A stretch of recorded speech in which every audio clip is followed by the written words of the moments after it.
12 juin 2020, 26e tutoriel, tutoriel HTML, CSS, JavaScript, compte à rebours. Donc là on va se faire un petit tuto assez rapide parce que le 27e il va être assez corsé. Donc là hop, t'arrives sur la page, bim, tu vois un compte à rebours. Ici j'ai mis par rapport à la fête de la musique le 21 juin à 18 h. Ça peut être n'importe quoi, ça, tu peux faire ça par exemple avec, je sais pas, t'as un truc à vendre, tu le mets en promotion pendant 2 jours, mais voilà, tu fais un compte à rebours, comme ça pète bien aux yeux des gens. Voilà, tu trouves la nouvelle année, Noël, Pâques, enfin, tu mets ce que tu veux quoi, comme date. Et donc on va voir comment se faire ça, donc il n'y a vraiment rien de compliqué, hop, on ferme là, tac. Là, on a notre rendu, parce que dans le CSS, j'ai juste stylisé ça. Hein. Ça, c'est perso, entre guillemets, quoi. Il n'y a rien de... T'as pas à copier tout ça, tu te mets ce que tu veux. Mais bref, hop. Au niveau de la structure ici, donc tu vas avoir besoin de quoi? Tu vas avoir besoin donc d'un fichier CSS, un fichier JS countdown qui va contenir la classe qu'on va créer, et un fichier app.js qui va contenir l'instance de cette classe. Donc attention, on est dans le head, tu mets bien les attributs d'FR. Là, on a une balise main qui contient juste un paragraphe pour le fun. Sinon, en gros, main, ça va être le conteneur parent de notre élément countdown. Et allez, on est parti. Donc là, j'utilise un snippet perso pour aller plus vite. Countdown, on crée une classe countdown.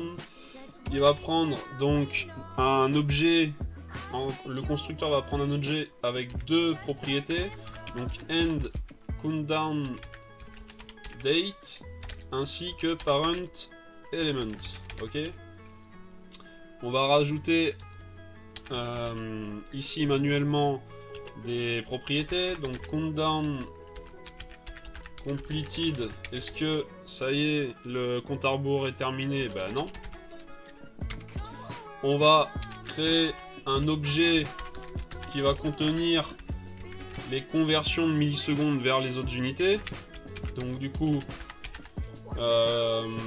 une seconde ça vaut 1000 millisecondes. Et hop, je copie les autres.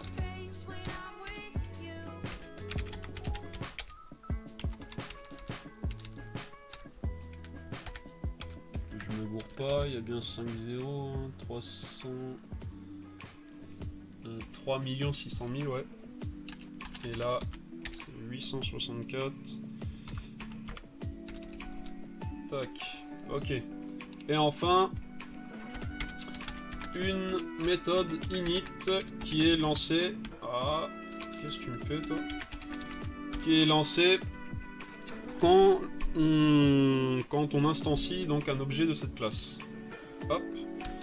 On va venir déclarer cette méthode, tac. Et ce qu'on va faire, on va direct se rendre dans le app.js pour créer donc un objet, instancier un objet de cette classe. Donc new countdown, il a besoin de quoi? Un objet qui a deux propriétés, end countdown date. Donc moi je vais aller voir en gros dans ma démo, hop, donc je vais choper la date, tac, et il a besoin d'un parent element, donc c'est document.body.querySelector et notre tag main. Donc là tu fais pause, tu te copies ça tranquillement et on est parti sur la suite parce que là on ne reviendra plus dans ce fichier. Tac. Donc maintenant on est dans countdown, on va attaquer. Donc déjà premièrement je vais te montrer un truc si tu connais pas. Par exemple, si là je fais 10 milliseconds to, que je veux changer la propriété day et que je vais lui mettre coucou et que je viens console log mon objet, hop, donc milliseconds 10.milliseconds to, hop, on va venir dans la console ici, je fais ça, un objet, et qu'est-ce que tu vois? Day coucou. Et ça c'est juste pas possible quoi. Ça, on veut pas que ça bouge les valeurs. Que ça soit dans un const, dans un let, tout ce que tu veux, enfin, en l'occurrence dans un const, ça protégera pas en fait les valeurs qui sont contenues dans l'objet, ça protégera juste le fait que bah, c'est un objet et que tu peux pas le remplacer par une string, par un array, enfin bref. Mais par contre, ce qu'il y a dans l'objet, ça protège absolument pas. Donc du coup, ici, ce qu'on va faire, c'est que là, on va se placer object.freeze, donc on va geler l'objet, et on va geler quel objet? On va geler l'objet milliseconds2. Et maintenant, si tu reviens ici, paf, qu'est-ce que tu te prends? C'est impossible d'assigner une valeur à la propriété day, parce que elle est en lecture seule. Donc ça empêche la réécriture, donc le changement de valeur. Et ça, c'est parfait. Donc maintenant qu'on a vu ça, hop, tac, t'as probablement appris un truc. Hop là, on vient là, et on va donc créer une nouvelle méthode, create countdown elements. Parce que comme tu peux voir ici, on n'a rien dedans. Et donc, on va hop, se créer cette méthode, tac. Et qu'est-ce qu'on va faire? Donc on va en fait créer une section et on va placer cette section donc dans les propriétés de l'objet. Donc je vais appeler section element. Hop. Une section toute simple, on va lui donner un ID qui va être countdown. Et ensuite, on va lui donner donc un contenu. Ici, ça va pas être du contenu textuel, ça va être un inner HTML. Parce qu'on va lui filer du coup des balises HTML. Et hop, aucun souci. Les données proviennent de nous, ça vient pas d'une API ou d'un utilisateur. Donc inner HTML, aucun problème. Et donc, span, on va lui filer deux data attributes. Donc le premier, ça va être data unit. Donc ici, ça va être day. Et le deuxième, data unit name, qui va être jour. Donc là, en fait, ce second là, ça va être pour l'affichage dans le CSS. On va choper la valeur contenue dans ce data attribute pour afficher ceci en pseudo-élément after après. Donc là, je viens copier ça 3 fois, hop, hop, hop, tac, le petit point virgule, même si c'est pas obligatoire. Et donc, ici, ça va être hour, ici, ça va être minute, seconde en français, minute et heure. Tac. Donc maintenant, qu'est-ce qu'il nous reste à faire? Il nous reste à faire appel à notre élément parent, donc thisParentElement, et on va lui dire, tiens, tu prends cet enfant, t'as pas le choix. Donc this.sectionElement, ok? Donc là, si tu retournes dans ta vue, on voit rien, ok? Mais si tu viens dans les éléments, main, tu vois ta section ici, avec tes 4 spans. Pourquoi on voit rien? Parce qu'il n'y a pas de contenu dedans. Mais tout va bien, t'inquiète pas. Hop.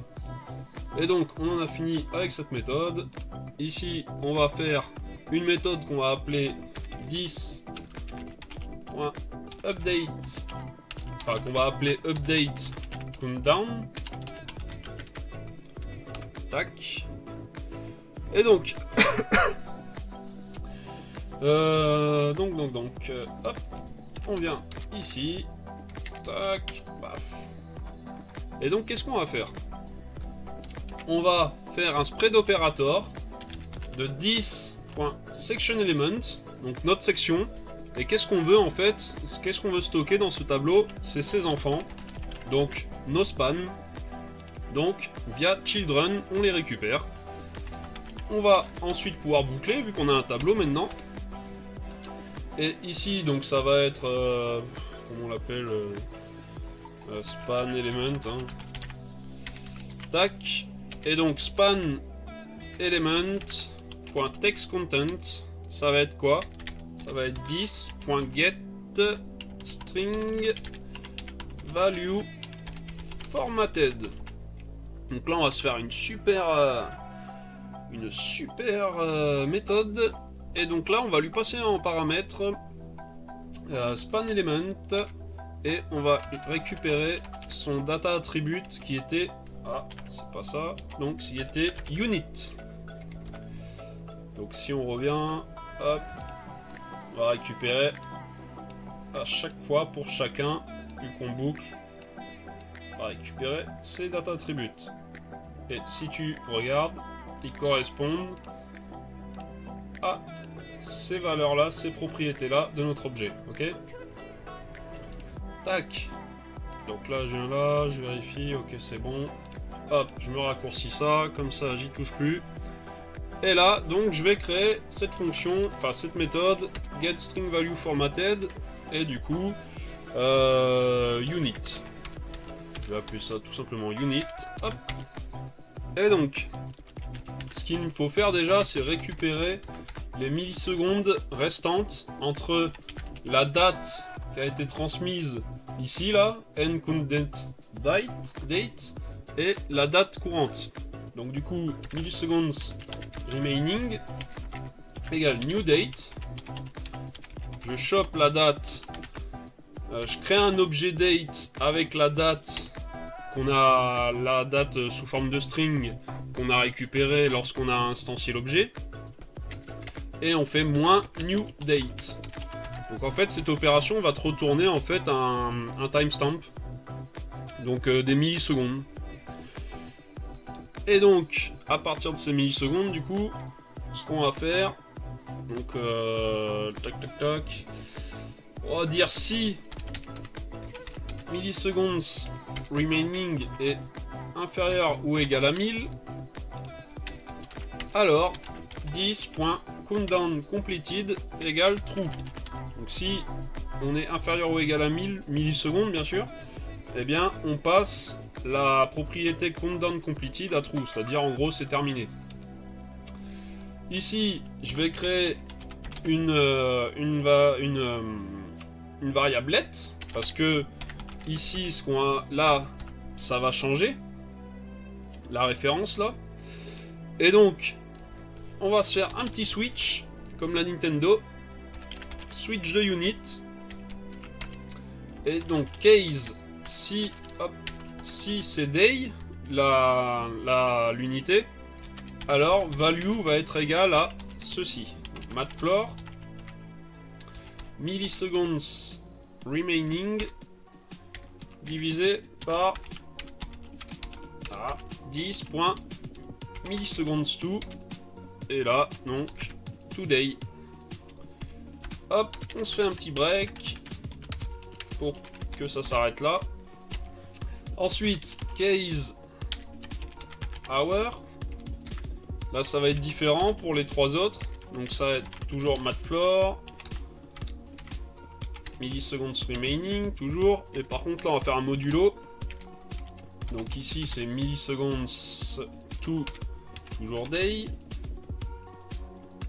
Hop, j'ai oublié de mettre une parenthèse là, et donc divisé par 10.milliseconds to, et là donc par la valeur qu'on souhaite obtenir, donc to hour, et un petit break.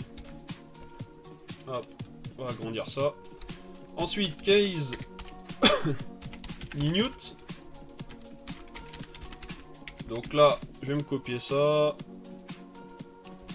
tac tac, et donc là ça va être to hour, et là to minute. Donc en fait l'unité qui est directement supérieure à celle qu'on veut en fait. Donc là tu voulais les heures, donc unité supérieure day. Là tu voulais minutes, unité supérieure hour. Et enfin case second. Hop, on vient copier, et donc là si tu as compris, ici on obtient, donc on veut les minutes, et là on veut les secondes. Voilà. Et donc maintenant, si tu viens, hop, te faire un petit console log de value ici. Hop, hop, hop. T'obtiens donc des valeurs là. Le truc c'est que quand en fait on n'a qu'un seul chiffre, nous ce qu'on veut c'est rajouter un... Enfin qu'on a qu'un seul chiffre, donc de 1 à 9, ou même de 0 à 9, excuse-moi, on veut rajouter un 0 devant pour que tout soit en fait formaté de la même façon, deux chiffres. Et donc du coup comment on va se faire ça? Eh bien on va tout simplement faire une condition. Donc là on va rester dans le console log. Et du coup si la value est supérieure excuse-moi, à 9, c'est-à-dire que si c'est 10 ou plus, donc à deux chiffres, eh bien on va retourner la value. Sinon on va rajouter un 0 devant value, tout simplement. Donc là du coup ça te forme une string. On va voir ça. Hop, voilà. Donc on voit ici, ça te forme une string là aussi. Parce que quand tu veux faire une concaténation d'une string avec un nombre, ben ça devient une string. Le problème, comme tu peux voir, c'est que ceux qui ont déjà deux nombres, enfin deux chiffres, ça reste un integer là, ça reste un number. Donc nous, ce qu'on va faire, on va se retourner ça sous forme d'une chaîne de caractères. Donc là, je te laisse comme ça. Hop, je te laisse le console log. Et donc nous, on va faire un return. Value, hop, supérieur à 9. Value, sinon on rajoute, hop, excuse-moi, tac. Voilà, on rajoute le 0, mais nous, on veut une chaîne de caractères, donc on utilise la méthode toString, tac. Et donc maintenant, on va obtenir des nombres, mais sous forme de string pour chacun des paramètres. Donc jour, heure, minute et seconde. Donc là, on est OK, on est nickel. Donc moi, je réduis mon code. Et il nous restera plus qu'une seule ligne à faire et on sera bon pour le JS. Et donc si tu viens voir là, hop, t'obtiens tes valeurs. Sauf que comme tu peux voir, bah, ça défile pas. Normal, parce que là en fait, on arrive là, on appelle cette méthode, mais elle n'est pas répétée dans le temps. Donc si tu veux répéter la méthode dans le temps, on va créer une constante. Hop, tac. On va appeler countdown. Et du coup, on va appeler la méthode setInterval. Et ici, qu'est-ce qu'on va dire? On va dire si 10 countdown completed est à false, donc avec la négation là, eh bien, alors, appelle-moi 10.update countdown. Sinon, tu vas me clear l'intervalle, donc tu vas arrêter d'appeler la méthode setInterval, et donc qui est stocké dans countdown. Et ceci, tu vas donc ce setInterval, tu vas le faire toutes les secondes, donc toutes les 1000 millisecondes. Cela c'est en millisecondes. Et là, normalement, t'es royal, t'es refait, tu viens là, et boum, voilà, t'as ton countdown qui est fait. Donc là, niveau JS, on est nickel, tout est fait, donc j'espère que tu as suivi, sinon tu reviens en arrière, et on va attaquer le CSS maintenant. Hop, on va rester comme ça pour voir à chaque fois les effets, sachant qu'on n'a vraiment pas grand chose. Donc section qui a identifiant countdown. Qu'est-ce qu'on va lui faire? Ici on va lui dire que avoir une width de 800 pixels, mais ça après tu modifies vis-à-vis de ton site, ça reste du CSS, ça tu le fais, le but c'était de faire du JS. Là je te montre un peu comment tu peux le styliser. Et donc tu vas lui donner un display flex, tu vois, qu'il arrive tout à gauche de ton écran. Donc nous ce qu'on va faire, on va lui dire fais-moi un justify content space between pour espacer les éléments fils entre eux. Boum. Mais ça nous convient pas. Déjà on va faire un flex wrap. Donc quand ça va réduire, hop, fait un wrap. Et surtout un margin 0, auto. On veut que ça soit centré. Donc du coup, si je viens là, on voit, ça fait 800 pixels, ici. Donc attends, hop. Element, tu chopes ça. Et tu vois ici que ça fait 800 pixels sur 18 de hauteur. C'est pas forcément ici quand on le voit comme ça, là, mais du coup ça garde 800 pixels. Donc là on voit pas trop la mise en page, mais c'est pas grave. Et donc, maintenant on va cibler en fait les éléments span. Donc chacun de mes nombres là, qui sont contenus dans des éléments span. Donc hop, je viens là. Je vais dire, tac, cette section mon gars, prends-moi mes éléments span. Enfin, sélectionne-moi ces éléments. Et donc, déjà, premièrement, je vais faire un user select none. Parce que si je fais ça, tu peux voir, je peux les sélectionner. Moi, j'aime pas ça. Donc, du coup, je viens faire ça. Et là, magie, tu peux plus les sélectionner. Tu fais CTRL-A, tu peux pas les sélectionner. Hop. Ensuite, bon après tu peux l'appliquer à toute ta page si tu veux, mais là, en ce qui me concerne, là, c'est juste ça que je voulais éviter de pouvoir sélectionner. Ensuite, là, on va se faire un border top left radius. Pourquoi ça? Parce que je vais vouloir cibler ici que le haut. Bah attends, je vais peut-être me le faire après, plutôt quand il y aura du contenu. Donc, si je reprends, je vais venir choper, hop, mon background linear gradient comme sur la démo. Je me le mets, tac. Donc déjà, on voit un peu mieux ce qui se passe. Ensuite, je vais lui donner une width de 150 pixels, une height de 100 pixels. Voilà, on commence à voir mieux. Et enfin, je vais centrer mes éléments là dans la case, dans le span. Et donc pour ce faire, on va mettre à nouveau un display flex. Tac. Justify content center. Et enfin align items center. Donc là du coup il est centré, nickel, on est content. On va lui donner une plus grande taille, une font size, on va lui mettre 3 REM, c'est plus sympa. Et donc maintenant, on va pouvoir jouer sur nos borders, parce que si je l'avais fait tout à l'heure, t'aurais rien vu en fait sur le moment. Donc là, on va vouloir jouer que sur cette border là. Donc, je viens là, et je vais dire, voilà, tac. Je vais lui dire, mets-moi 0,5 REM. Donc tu peux voir, ça arrondit que de ce côté-là, et pas toutes les bordures. On va faire pareil pour la droite. Hop. Et donc ça arrondit. Donc ça le fait sur toutes. Hein. Pourquoi je fais ça? Parce que ici, en fait, je vais afficher du contenu dessous en pseudo-élément after. Et je veux pas, du coup, que ici ça s'arrondisse. Sinon, en fait, ça va me démarquer, ça va faire une démarcation avec le pseudo-élément.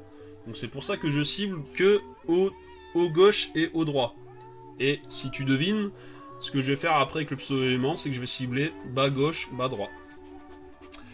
Et donc, j'en étais où? Donc, il me faut justement appliquer une position relative sur cet élément, parce que mon pseudo-élément, après, je vais le placer en position absolute. Et donc, je viens là. Tac. Donc mon pseudo-élément after. Ok. Tac.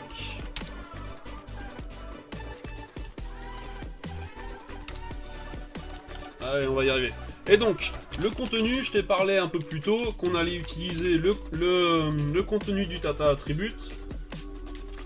Donc, qui est présent du coup. Ah ouais, mais là on voit pas, c'est dans le JS. Hop. Donc, ce qui est contenu dans. Hop. Dans Data Unit Name. Je vais copier ça. Fermer ça. Tac. Tac. Et du coup, tu vois, ça apparaît jour, heure, minute, seconde. Sauf que le problème, là, sans positionnement, ça vient se placer juste après notre valeur, quoi. Donc du coup, pour remédier à ça, position absolute. Hop. Donc là, carrément, ça vient nous le coller dessus. Bottom, on va lui mettre... je lui ai pas donné encore de hauteur. Je vais lui mettre là 50 pixels, donc sa hauteur. Et là, bottom, je vais lui mettre moins 50 pixels. Donc du coup, ça vient le déplacer là. Ça, left, je vais lui mettre à 50%. Et pour bien le centrer, on se fait un transform, translate X sur l'axe horizontal de moins 50%. Et là, tu viens parfaitement le centrer dans le span. Ensuite, d'ailleurs, je me suis craqué quelque part, moi, parce que là, la largeur... Ah oui, non, mais c'est... Autant pour moi, c'est pas là-dessus, c'est le font size qu'il faut que je réduise. Donc on va le faire tout de suite, parce que là, ça me perturbe. Hop. Ouais, un REM, c'est faible. On va le mettre comme ça, on verra après pour... bref, c'est du bidouillage. Enfin, c'est... Je veux dire, tu bidouilles pour trouver ce qui va bien. Après, je suis pas web designer et compagnie. Hein. Et donc, je vais pas donner de width, donc 150 pixels, pour que ça cale. Pour l'instant, tu le vois pas, parce qu'il n'y a pas de bordure, il n'y a pas de background, et là, maintenant, ça cale parfaitement avec la largeur de cet élément-là. Ensuite, le background color, justement, pour qu'on voit, je vais lui mettre noir. Hop, donc voilà, nickel. Maintenant, ce qu'on va faire, je vais copier ces deux propriétés là, et au lieu que ça soit top, je vais remplacer par bottom. Et comme tu peux voir, hop, le bas est arrondi, et ici, je n'ai pas de démarcation. Nickel. Ensuite, donc, je vais me faire un text transform. Je vais le mettre en capitalize ou uppercase. Ah oui, capitalize c'est seulement la première lettre. Donc moi c'est uppercase que je veux. Et donc je veux centrer ça. Donc avec un display, c'est quoi? On l'a fait ici. Hop, voilà, parfaitement centré. Et puis voilà, on est pas mal là. Je crois qu'on va le laisser comme ça. Hein. Et donc maintenant, si tu viens, tu lances la page et paf, tu as ton joli countdown. Et si je viens hop, au niveau du JS, je vais réduire ça. Donc si ici je viens commenter ça là, cette ligne, regarde ce qui se passe. T'as un blanc d'une seconde avant l'affichage. Je le refais. T'as un blanc. Donc là, on l'appelle en fait, dès qu'on crée l'objet, on appelle directement update countdown. Parce que sinon, il se lance avec le set intervalle qu'une seconde plus tard. Donc c'est important de le lancer directement. Comme ça, t'arrives, hop, t'as pas de blanc, c'est direct. Ok. Donc voilà. Fin du tuto. Hop. Fin du tuto, donc demain probablement 27e tutoriel, donc ça concernera un drag and drop d'images multiples en Ajax. Donc voilà, si ça t'intéresse, le loupe pas. Allez, à demain.